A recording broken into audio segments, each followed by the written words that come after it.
Question de Nelke Nelke. Que pensez-vous du modèle norvégien avec rémunération modeste pour les hauts fonctionnaires et pour les ministres? J'ai de la sympathie pour le modèle norvégien. La Norvège est un pays qui est assez méconnu. C'est un pays où il y a, je crois, 5 millions d'habitants à peu près. Je vais enfoncer des portes ouvertes, mais pas tant que ça. C'est d'abord un pays scandinave. Et donc, dans les pays scandinaves, il y a quelque chose de beaucoup plus... c'est pas un pays latin. Voilà. La France, c'est un pays latin. C'est un pays qui a été colonisé par Rome, dont la langue est largement originaire du latin. C'est une langue romane. C'est un pays, la France, qui a été ensuite christianisé, et puis un pays, la fille aînée de l'Église. Or, l'Église catholique avait repris à son compte une certaine conception du pouvoir romain. Voilà. Donc, nous, en France, on a une certaine sacralité du pouvoir, avec un chef d'État qui a été, d'ailleurs, dans notre histoire, s'agissant des rois de France, un saint. C'était le cas de Louis IX, qui a été canonisé par Boniface VIII à la fin du XIIIe siècle. Et les rois de France, ils étaient, à partir du moment où ils étaient loin du Seigneur, d'un seul coup, ils devenaient sacrés. C'était le sacre à Reims. Et à partir de ce moment-là, il faut bien le savoir, on n'avait pas le droit de lever la main sur le roi. Et ceux qui s'y sont essayés et qui ont essayé de trucider les rois, qui y sont parvenus, Ravaillac avec Henri IV, Louis Damien avec Louis XV n'y est pas parvenu, mais ils ont subi les pires supplices. Enfin, la mort de Ravaillac est effrayante. Donc chez nous, il y a, et c'est vrai aussi en Italie, en Espagne, etc., il y a chez nous une tendance à une certaine forme de sacralisation du pouvoir, alors que les pays scandinaves n'ont pas du tout cette même histoire. Ce sont des peuples vigoureux, des peuples qui ont été forgés par la dureté des conditions de vie ancestrales. C'est quand même en Norvège, dans le nord norvégien, actuellement, par exemple, il doit y avoir 1 heure de soleil par jour et même encore moins si c'est au-delà du cercle polaire arctique. Il fait des froids épouvantables. Ce sont donc des vies qui ont été des vies dures, des gens de pêcheurs, donc qui ont naturellement développé au cours des siècles une espèce de solidarité naturelle. Et j'allais dire, c'est des peuples qui ne font pas de chichi. Voilà.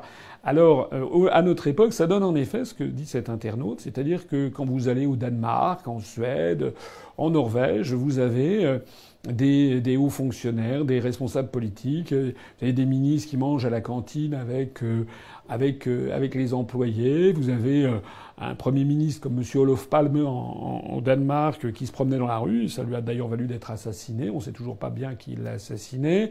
Même chose pour Madame Anna Lindh en Suède, j'ai dit le Danemark, je me suis trompé, c'était en Suède.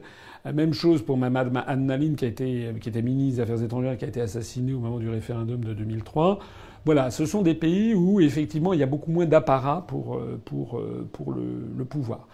Alors maintenant, si la question c'est me dire qu'est-ce que vous envisagez, je pense que il faut trouver quelque chose qui soit un juste milieu. Je pense que en France, il faut qu'il y ait une certaine autorité de l'État. C'est important parce que en France, nous n'avons pas les mêmes traditions. Donc il faut.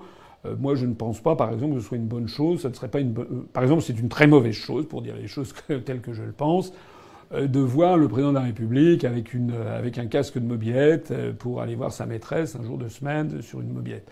Je pense que c'est une très mauvaise chose. Monsieur Hollande a voulu jouer les présidents normaux et en fait, ça lui a valu le discrédit, le général, pour ne pas dire le mépris.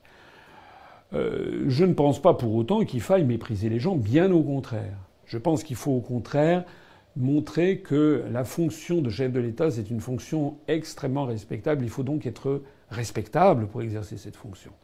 Il faut exercer ça avec une espèce d'apostolat. Il ne faut pas être un jouisseur qui a envie de jouir matériellement de la fonction.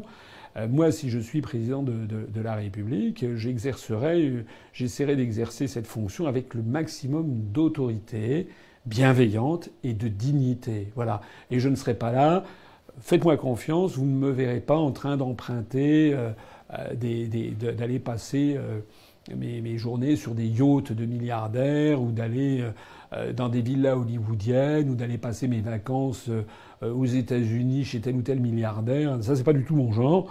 Moi, je serais au milieu des Français, je prendrais mes vacances en France, et puis voilà, et puis je renouerais avec cette tradition également, une grande tradition française du pouvoir, c'est la proximité avec les Français. Ça, c'est une vraie tradition. Hein, le roi de France, je le dis souvent dans mes conférences, Louis IX, il jugeait sous son chêne, il écoutait les gens. Alors maintenant, il n'en est pas question, il y a la séparation du pouvoir, mais ça veut dire que Louis IX, c'est quelqu'un qui écoutait les Français et qui rendait éventuellement justice, si nécessaire, à un pauvre paysan contre son seigneur. Et Charles de Gaulle est quelqu'un qui bougeait beaucoup en France, qui faisait souvent des voyages en province et qui aimait à s'entretenir avec les Français pour mieux entendre ce qu'ils ont à dire et leurs doléances. Je pense que si nos dirigeants vivaient un petit peu moins dans cette espèce d'international des cours, utilisaient un petit peu moins des Falcons et des trucs et des machins, et prenaient tout simplement le train comme tout le monde, et puis allaient rencontrer les Français, et puis écouter les Français, je pense que la France s'en porterait beaucoup mieux.